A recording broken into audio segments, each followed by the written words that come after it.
Astaghfirullah.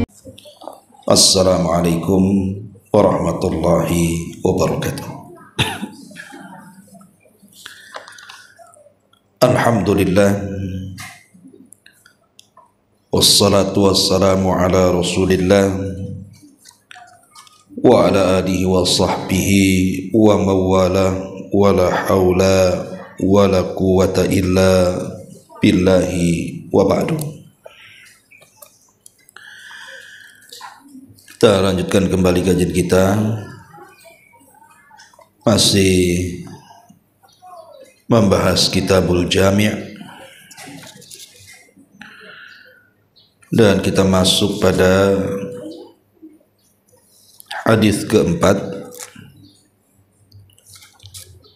dari bab yang kita bahas,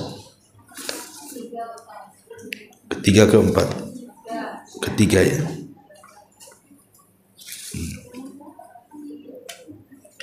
Nah,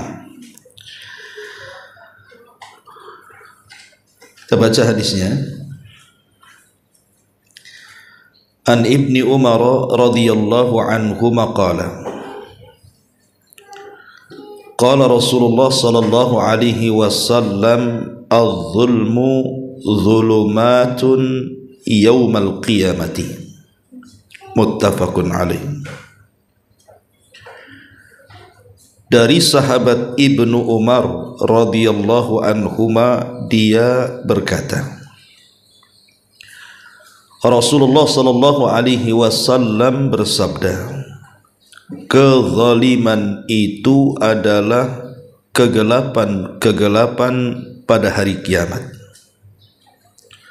Hadis ini disepakati Bukhari Muslim. Wa an Jabirin radhiyallahu anhu qala qala Rasulullah sallallahu alaihi wasallam ittaqu adh-dhulma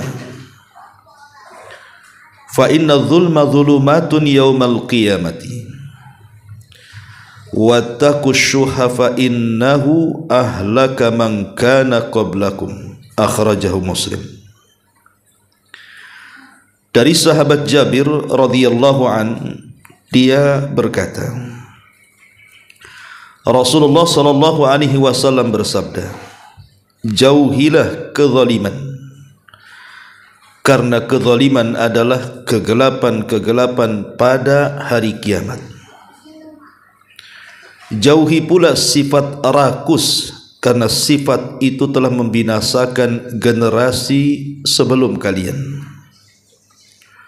Hadis ini dikeluarkan Al-Imam Muslim.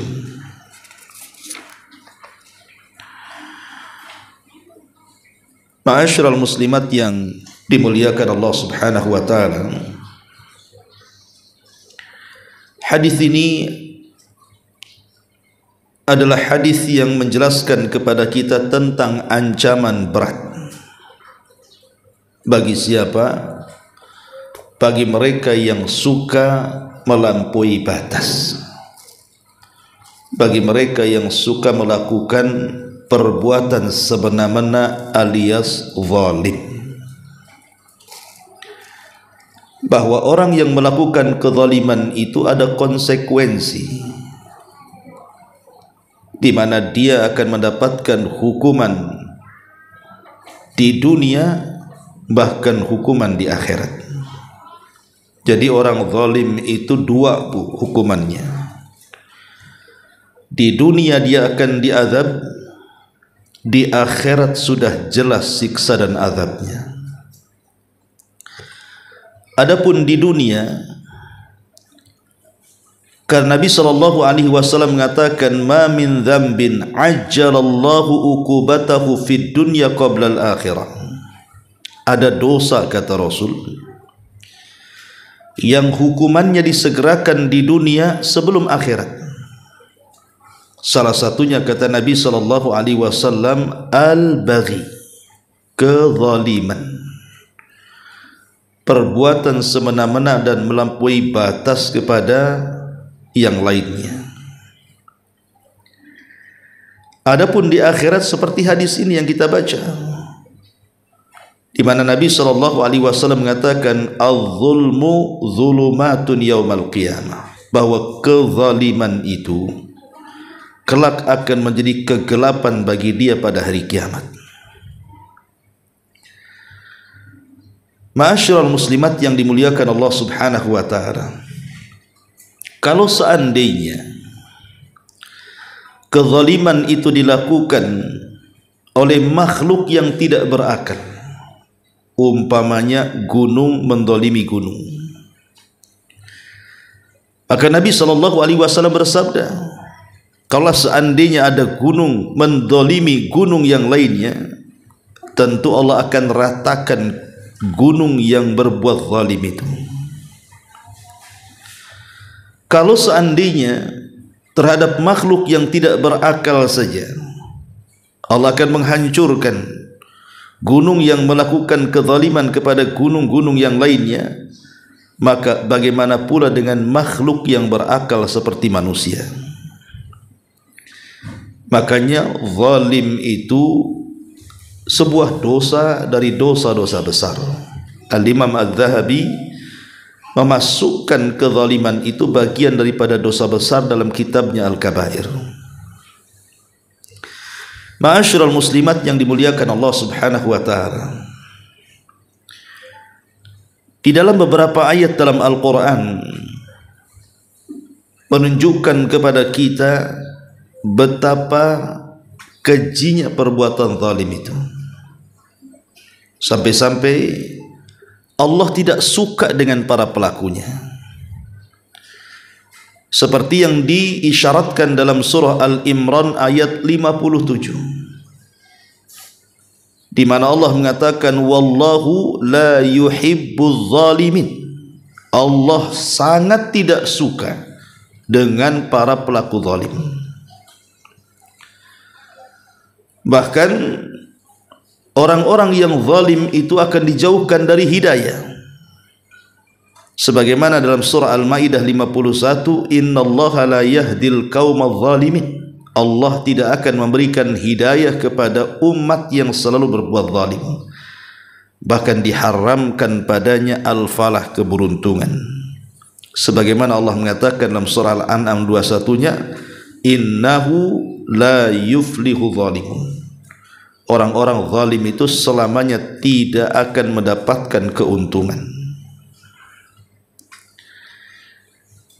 Lihat bagaimana Al-Quran sangat mengecam perbuatan zalim itu, di mana orang zalim Allah tidak suka, di mana orang zalim hidayah tidak akan sampai, di mana orang zalim keberuntungan tidak akan mendekat.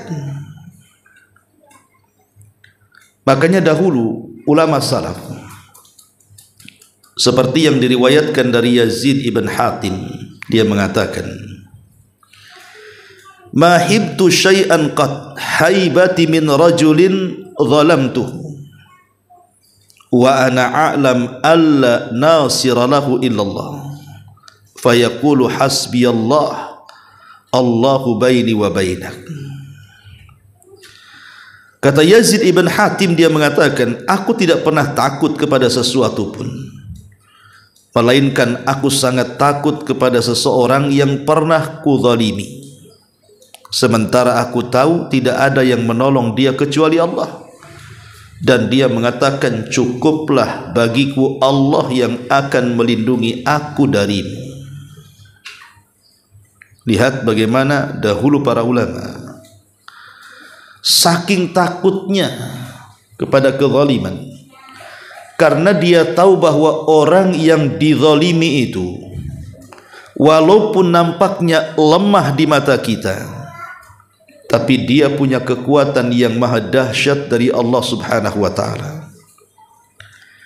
Karena doa-doa orang-orang yang dizalimi itu mustajabu, dan Allah sangat tidak suka dengan kezaliman, sehingga lambat laun Allah pasti akan membalas setiap kezaliman orang zalim. Bahkan Allah mengatakan, wala tahsabannallaha ghafilan amma ya'malu zalimun, Jangan kau kira Allah itu lalai dari perbuatan orang-orang zalim itu. Allah tidak akan pernah lalai, dan Allah tidak akan pernah tidur sebagaimana orang yang dizalimi pun tidak pernah tidur karena sakit hatinya. Maka al-jaza min jinsil amal. Sebagaimana orang yang dizalimi tidak pernah tidur dan Allah pun sama sekali tidak tidur, maka Allah melihat bagaimana sakitnya orang-orang yang dizalimi. Disitulah Allah akan membalas setiap orang-orang yang zalim dari atas 7 lapis langit sana. Kata Nabi SAW, fattaku da'watal madlum. Hati-hati dari doa orang yang dizalimi itu. Fa innahu laisa bainahu wa bainallah hijab. Karena antara dia dengan Allah tidak ada penghalang. Walaupun yang dizalimi itu bukan muslim. Taruhlah yang dizalimi itu orang kafir, orang fajir. Kalau dia di pihak orang yang dizalimi, bukan di pihak orang zalim, maka Allah akan berdiri di sampingnya. Bukan karena kekafirannya, bukan karena kefajirannya, tapi karena Allah tidak suka dengan kezaliman dan Allah suka dengan keadilan. Ma'asyiral muslimat yang dimuliakan Allah Azza wa Jalla, dari sini kita tahu begitu bahayanya kezaliman itu. Kalau kita melihat beberapa sejarah yang terjadi kepada umat-umat sebelum kita, bagaimana Allah Subhanahu wa taala menghancurkan mereka itu tidak lain dan bukan karena sikap semena-mena dan kezaliman yang mereka lakukan. Sebut saja kaum Tsamud. Kaum Tsamud itu kaum yang diutus kepada mereka siapa? Nabi Allah Saleh alaihi salam. Nabi Saleh itu diutus kepada kaum Tsamud oleh Allah Subhanahu wa taala, karena Nabi Saleh juga bagian daripada kaum Tsamud. Ketika kaum Tsamud mengatakan kepada Nabi Allah Saleh, kalau engkau memang seorang nabi, keluarkan dari batu ini seekor unta. Unta bunting lagi mintanya. Akhirnya kemudian Allah Subhanahu wa taala mengabulkan keinginan kaum Tsamud itu. Diberikanlah mukjizat kepada Nabi Saleh untuk mengisyaratkan kepada batu, tiba-tiba pecah keluar unta bunting dan melahirkan. Itu pun tidak lantas mereka beriman, padahal jelas-jelas mereka menyaksikan dengan kedua mata mukjizat itu tampak di hadapan mereka. Akhirnya Nabi Saleh alaihi salam memberitahu bahwa unta ini jangan pernah kalian ganggu. Kalau kalian ganggu, azab Allah akan turun. Sebagai imbalannya, kalian suka-suka mengambil air susunya. Berjalannya waktu, mulailah kemudian kaum Tsamud mereka melakukan kezaliman kepada nabinya. Dengan cara apa? Dibunuhlah unta itu. Fa'aqaruha, mereka pun membunuhnya. Dan orang yang membunuh unta Nabi Saleh adalah manusia yang paling celaka, kata Rasul. Kenapa? Karena dia telah menyembelih makhluk yang dimuliakan Allah. Karena untanya Allah itu kan disandarkan kepada Allah. Naqatullah, itu untanya Allah. Zalim mereka, betul-betul disembelih dan dimakan dagingnya. Makanya kemudian Nabi Saleh ketika mendengar bahwa unta mukjizat yang Allah anugerahkan kepada kaum Tsamud disembelih, dia pun mengancam, karena kalian sudah membunuh unta, ingat dalam 3 hari akan turun azab kepada kalian. Nabi Saleh pun kemudian pergi meninggalkan kaumnya. Betul, setelah 3 hari, hari pertama muka mereka memerah, hari kedua menguning, kemudian hari kedua memerah, hari ketiga menghitam gosong, akhirnya mereka pun mati bergelimpangan di rumah-rumah mereka.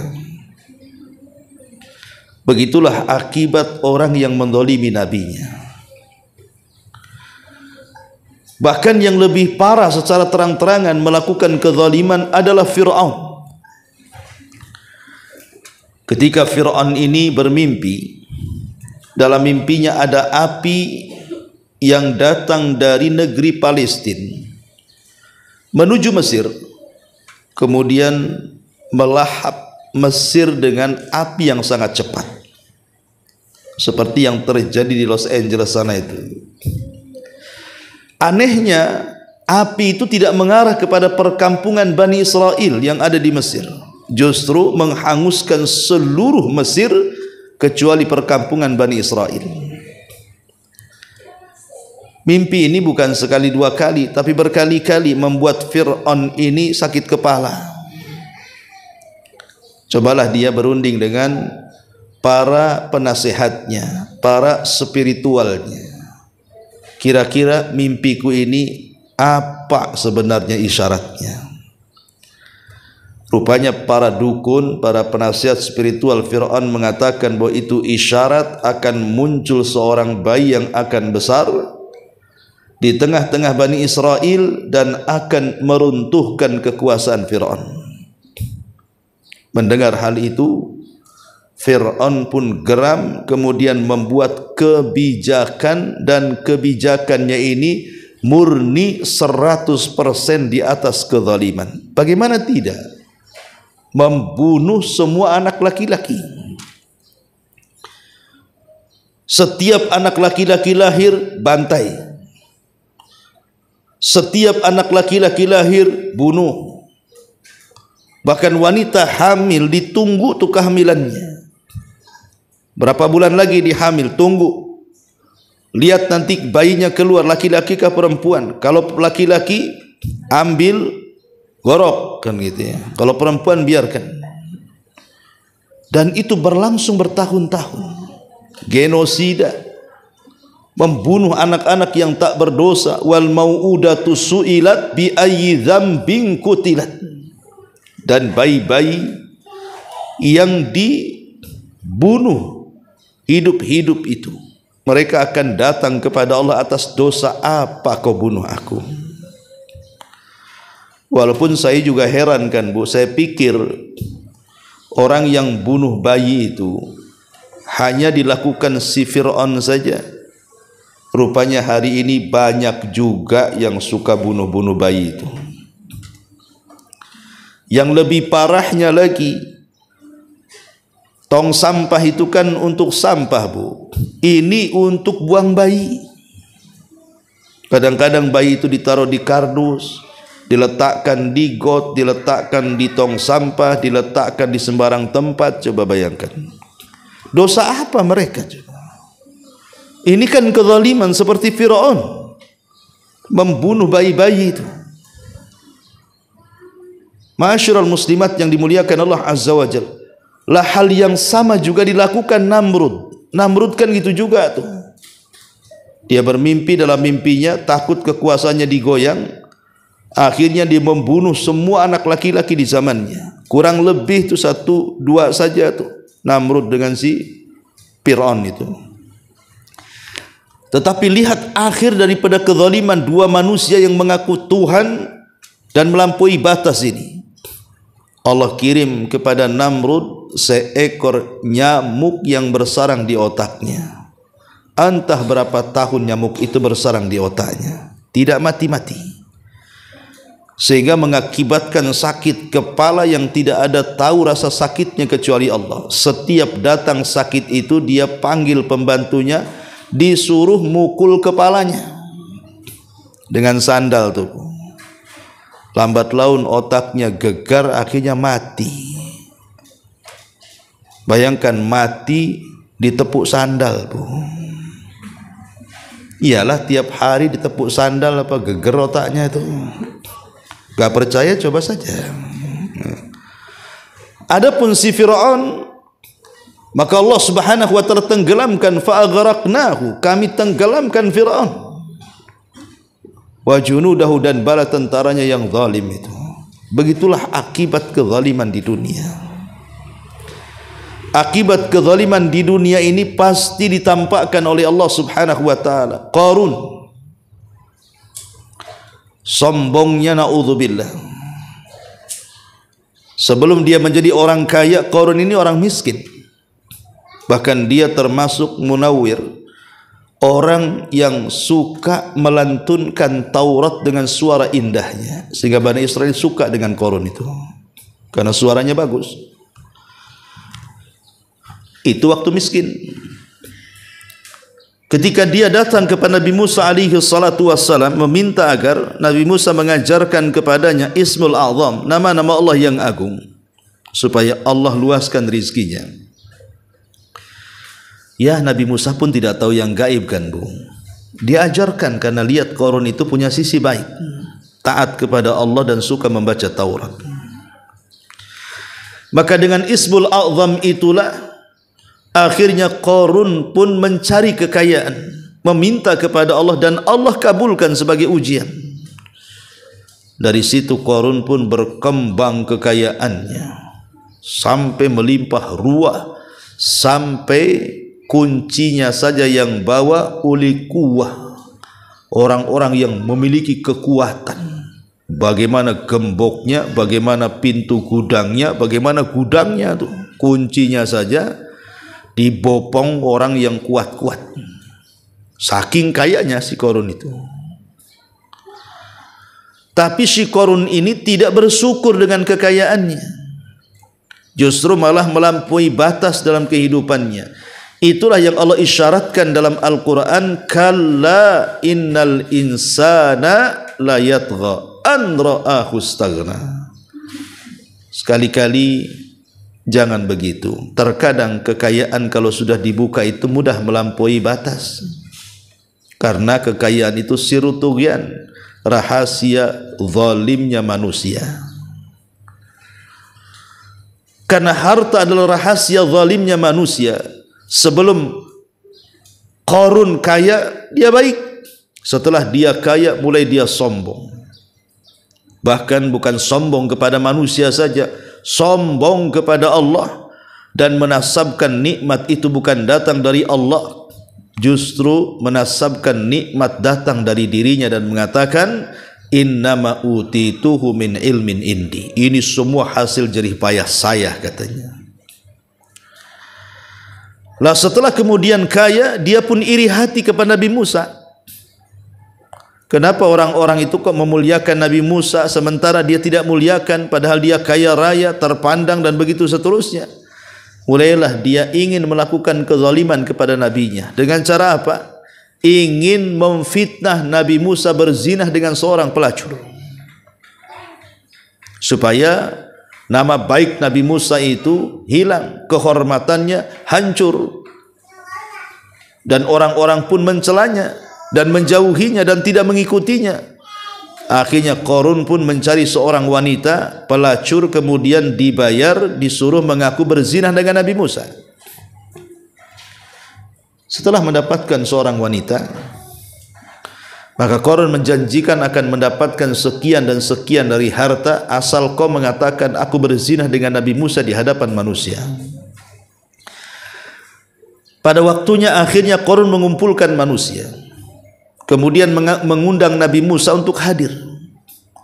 Maksudnya Qarun itu mau menjadikan perkumpulan manusia itu ajang untuk menghilangkan nama baik Nabi Musa, menghilangkan kehormatan Nabi Musa.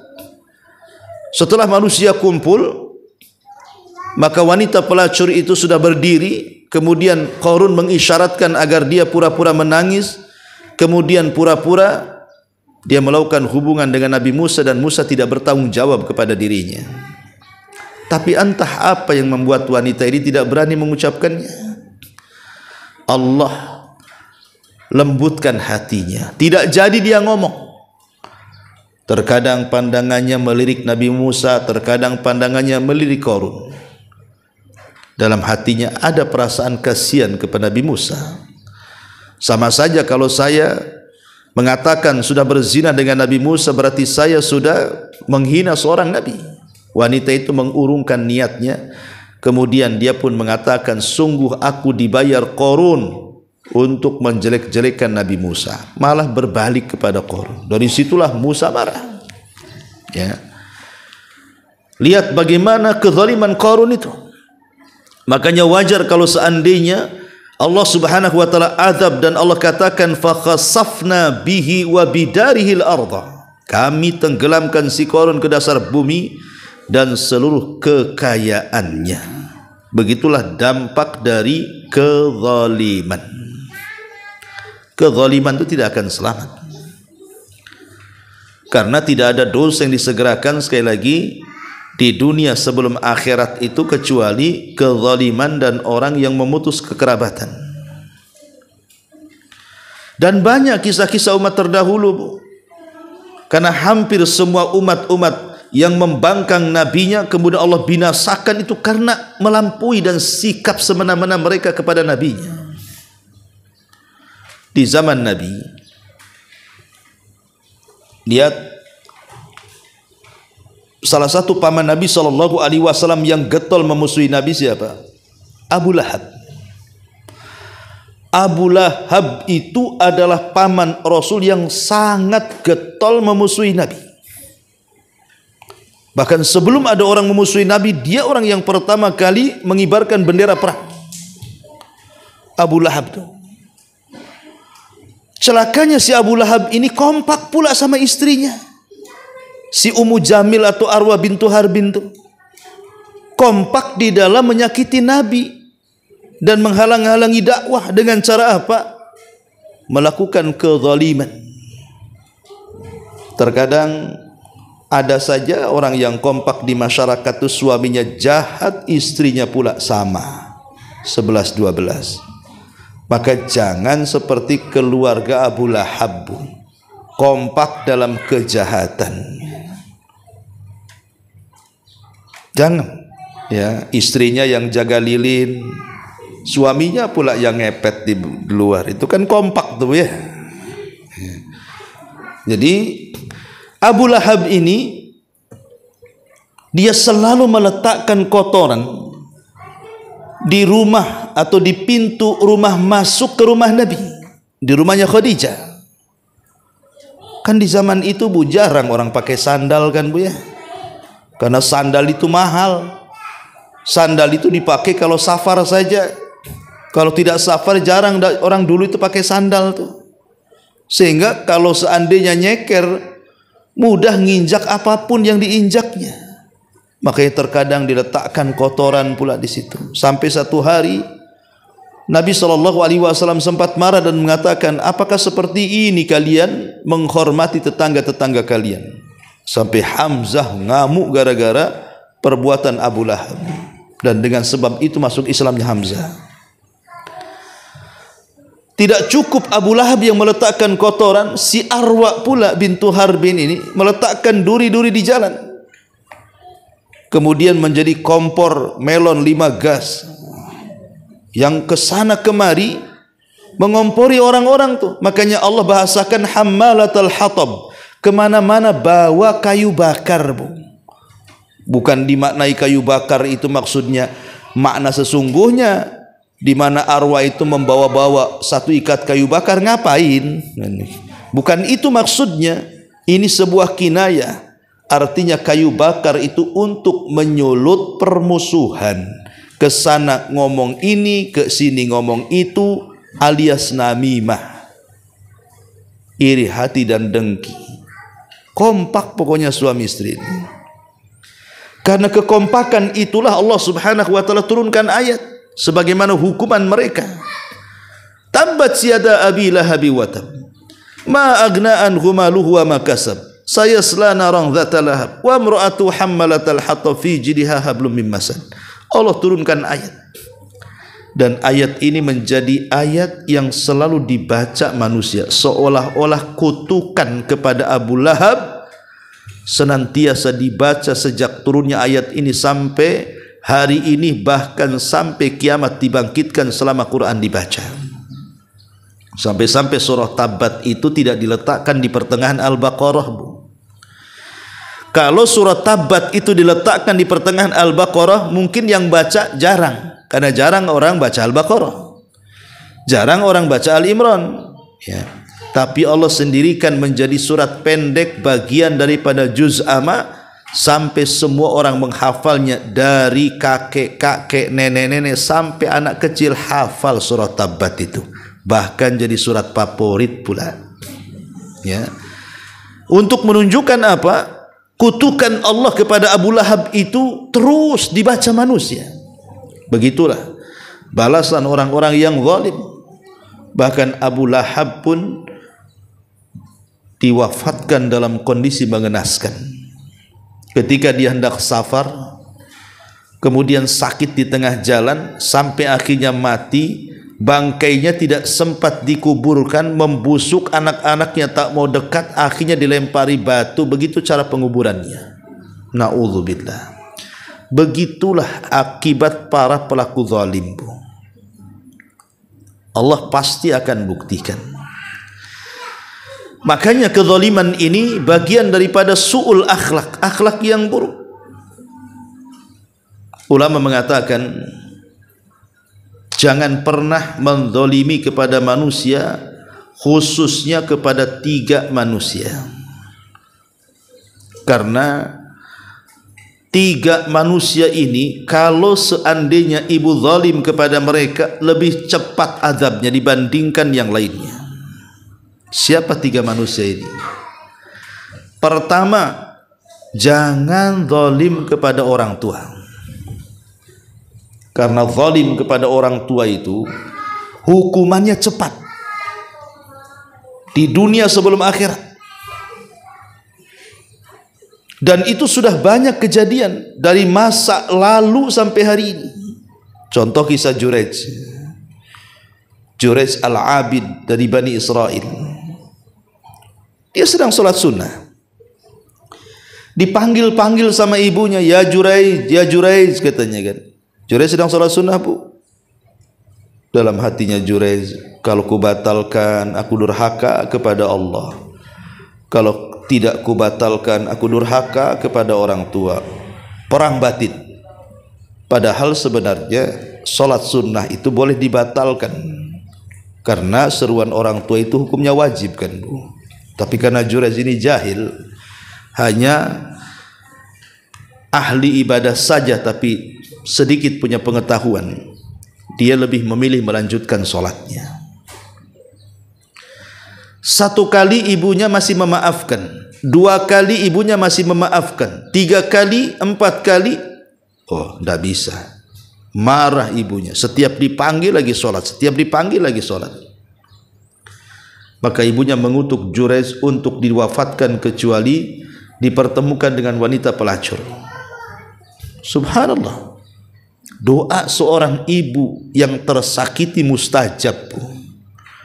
Betul-betul Jurej difitnah dengan seorang wanita pelacur, sampai akhirnya kemudian dia dituduh berzina, tempat ibadahnya dihancurkannya, dia pun dipukuli hampir sampai mati.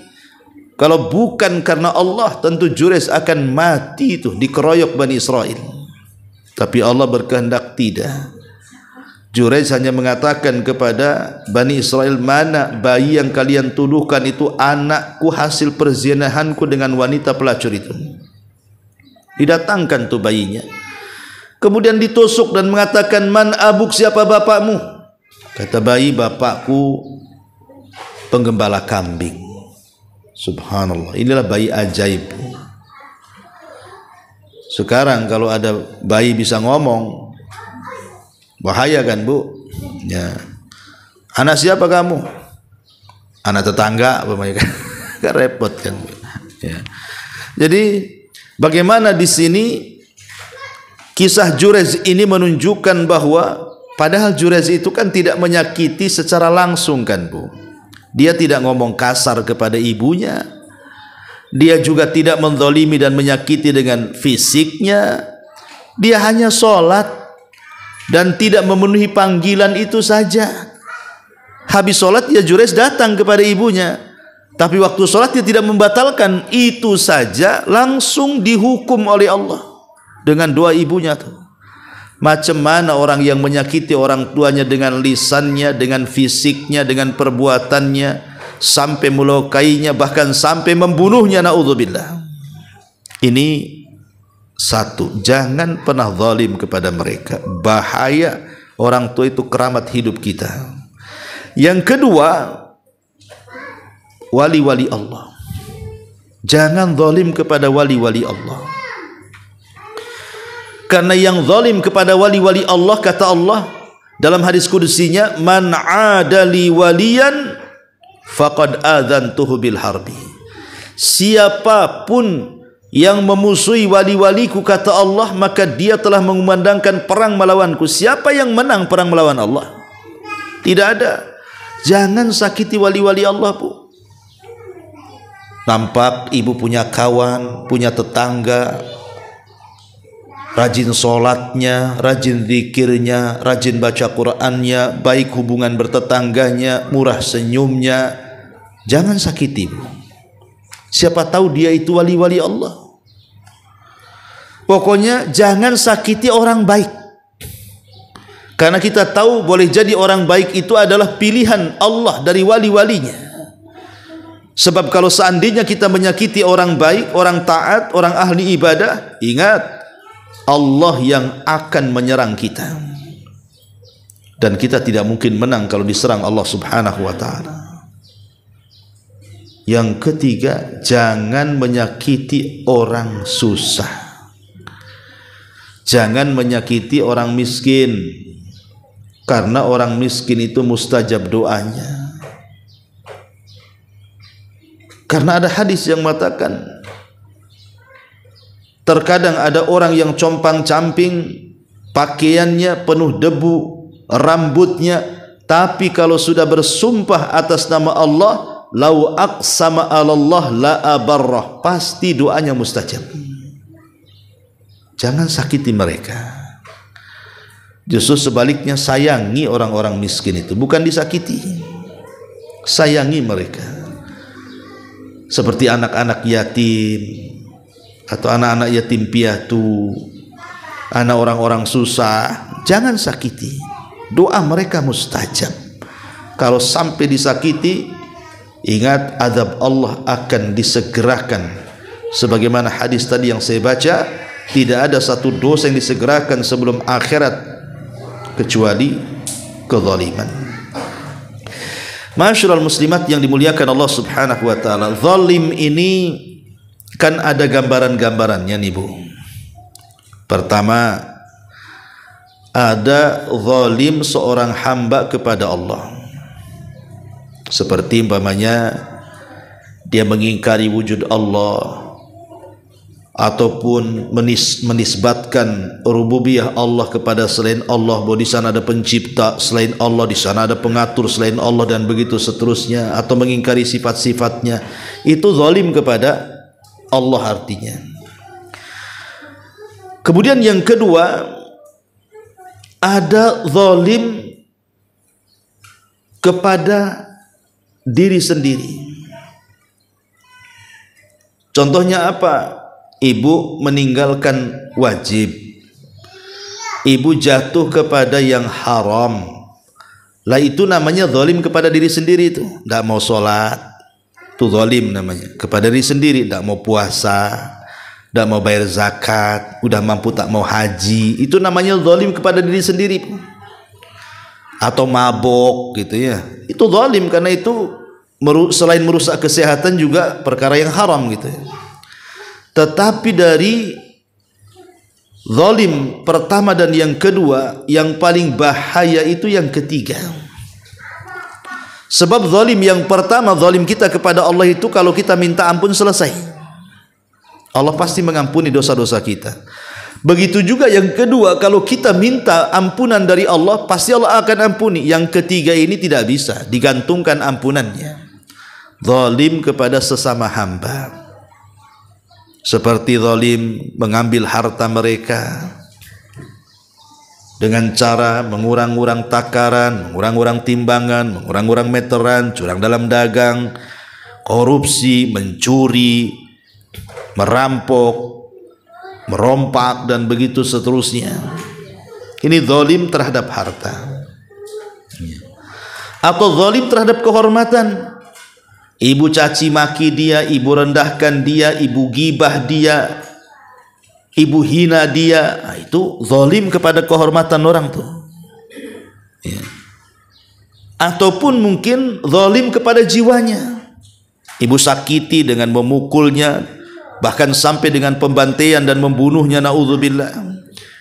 Itu semua kezaliman terhadap sesama hamba. Dan yang seperti ini kelak pada hari kiamat akan terjadi qisas. Qisas.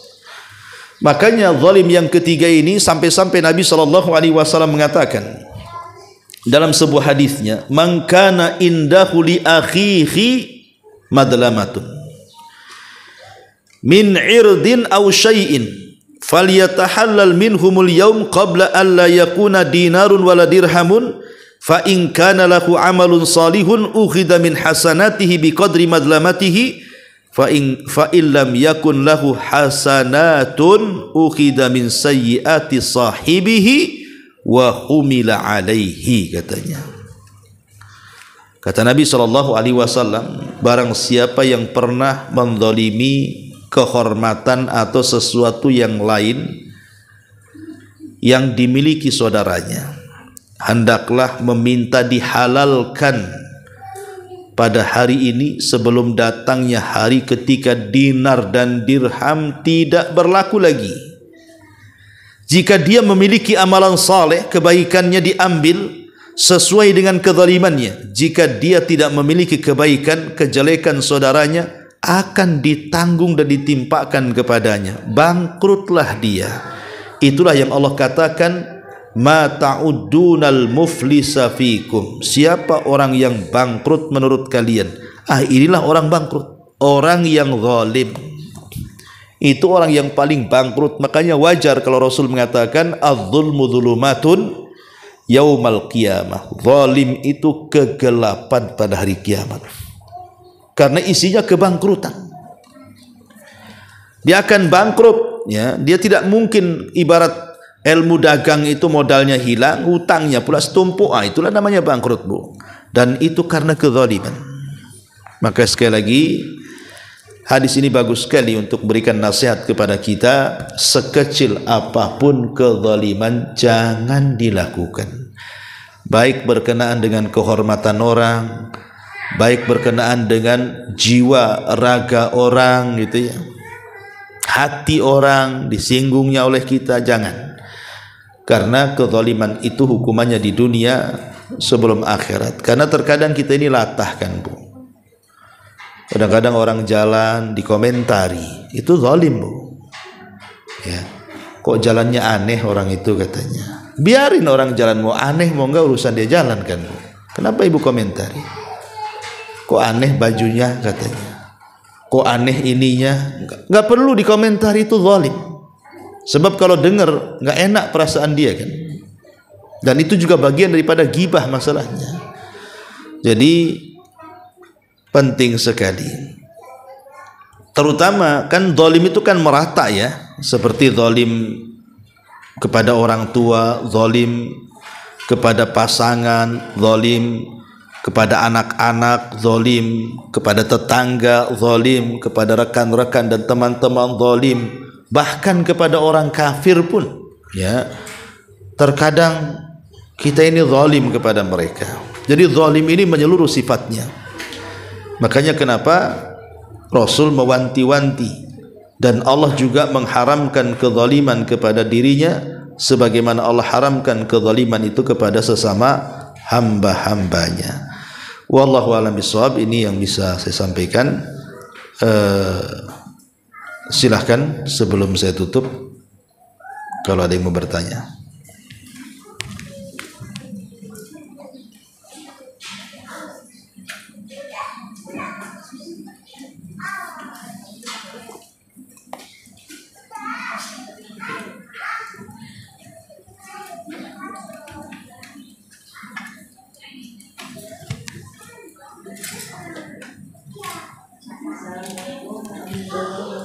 Waalaikumsalam warahmatullahi. Ya. Saya kan kalau kamu sih itu gue di lapar-lapar Ustaz. Ada orang itu ada orang pesen kue di salah satu lapak, kue saya kan Ustaz. Terus saya yang suruh datang ke orang itu Ustaz. Itu gimana ya Ustaz hukumnya? Harusnya kan lapak itu kan yang nganter pesanan ke orang itu kan. Belum paham saya, Bu. Gimana? Saya kan Ibu yang punya lapak. Ibu yang nitip, oke. Siap. ada orang yang pesen kue sama salah satu lapak kan Ustaz. Iya. Saya yang disuruh antar ke orang yang pesan itu. Padahal yang jual kan lapak kan, yang terima uang terus lapaknya kan. Itu termasuk dropshipper bukan Ustaz? Bentar. Saya belum nyambung nih. Jadi ibu yang menyediakan makanan. Kemudian ibu yang lain menyediakan lapak. Yang punya lapak pesen kue sama ibu. Oh, yang punya lapak itu pesen ke orang lain. Orang lain pesen ke ibu. Ustaz, kalau pagi itu kan saya titip kue, kalau pagi itu kan Ustaz di lapak-lapak itu. Iya. Ya, ada orang pembeli di salah satu lapak itu kan pesan sama lapak, pesan kue saya. Nah, orang lapak itu kan pesannya sama saya kan, otomatis. Iya.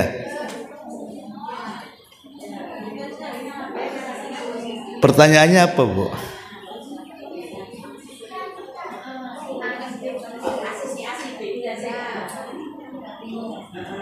Ini orang kan beli di lapak Ustaz. Iya. Beli kue saya, titip pesan kue saya. Iya. Otomatis orang lama itu ini ada pesanan kayak gitu kan. Lah harusnya kan orang lapar yang nganter kuenya ke pembeli itu kan, yang pesan itu ya. Tapi ini saya yang padahal saya kan cuma dia tidak menyediakan. Ya, Ibu. Ya, enggak masalah sih, enggak. Kenapa masalahnya? Di mana masalahnya? Yang menerima uang yang dijual kan apa Ustaz? Saya orang jual ya. Iya. Ibu kan bahasanya kerjasama dengan lapak, ya kan? Jadi semua keuangan itu dipegang lapak. Nanti lapak itu dia ngasih uang modal ke ibu kan? Masalahnya di mana? Emang ibu keberatan? Harusnya gimana? Maksudnya harusnya? Nggak ada harusnya, Bu. Jadi maksudnya begini, ini kan kerjasama. Kalau kata ibu dengan orang lapak, kata orang lapak, Bu, nanti kalau ada pesan, tolong antar ya Bu, nanti uangnya ambil di saya, kan begitu kan? Kurang lebih saja bahasanya seperti itu.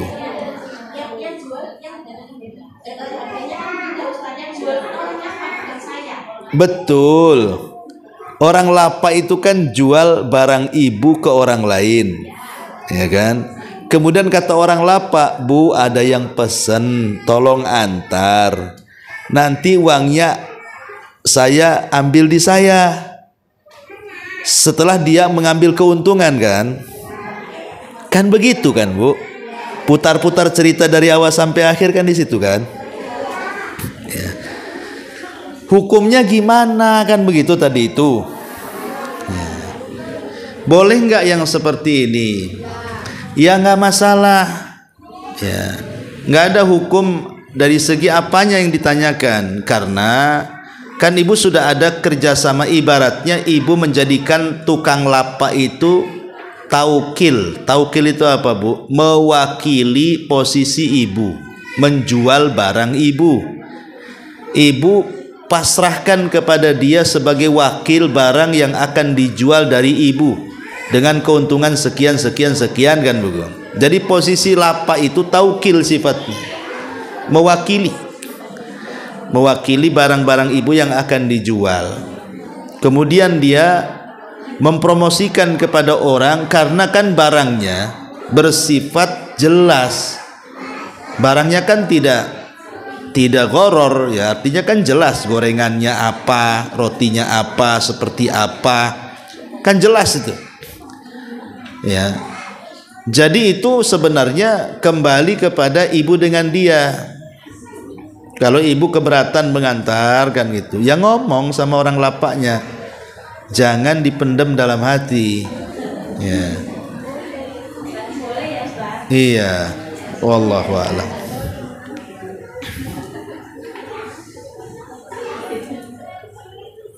Nanti kalau bertengkar dengan tukang lapak tak boleh lagi naruh di lapak situ. Iya.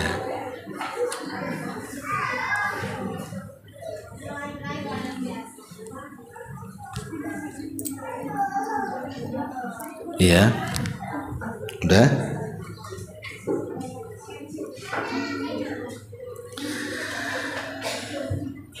Iya, kalau tidak ada, sebelumnya saya minta maaf dulu. Sebelum saya tutup, kebetulan Bu tadi kemarin itu saya diberitahu sama Ustadz Soleh karena 2 atau 3 hari itu pesantren lagi kekurangan air Bu. Jadi setelah dilihat ke hutan itu, rupanya sumber yang ada di hutan itu runtuh, itunya apa, bukitnya, jadi menimbun sumber. Jadi karena tertimbun sumber, debit air yang ada di sumber itu tak banyak, dan rupanya karena penuh dengan tanah masuk ke paralon, rupanya masuk ke mesin dompleng. Jadi mesin domplengnya rusak karena penuh dengan tanah. Jadi kasihan santri sudah 3 hari ya hanya memakai sanyo kecil, itu pun hanya khusus untuk pondok akhwat saja. Pondok ikhwan itu udah nggak kebagian air itu, jadi mereka kadang mandi kadang enggak gitu ya.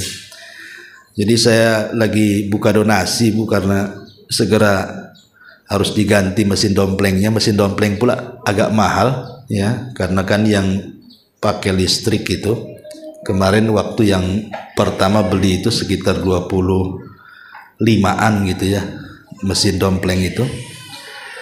Kemudian penggantian paralon yang terkena lumpur itu juga harus diganti sekitar 100 meteran lah gitu ya, mungkin kurang lebih 30 jutaan mungkin. Jadi saya buat donasi lah kepada ibu-ibu bagi yang mau ikut bantu mengadakan air untuk santri atau pondok pesantren Jabal Uhud. Maka saya buka donasi kepada ibu-ibu. Alhamdulillah kalau ada yang mau ikut berdonasi walaupun sedikit, tapi kan kalau dikumpul-kumpul banyak juga tuh. Nah, itu aja Bu. Mudah-mudahan Allah mudahkan semuanya. Subhanakallahumma bihamdika asyhadu an la ilaha illa anta astaghfiruka wa atubu ilaik. Allahu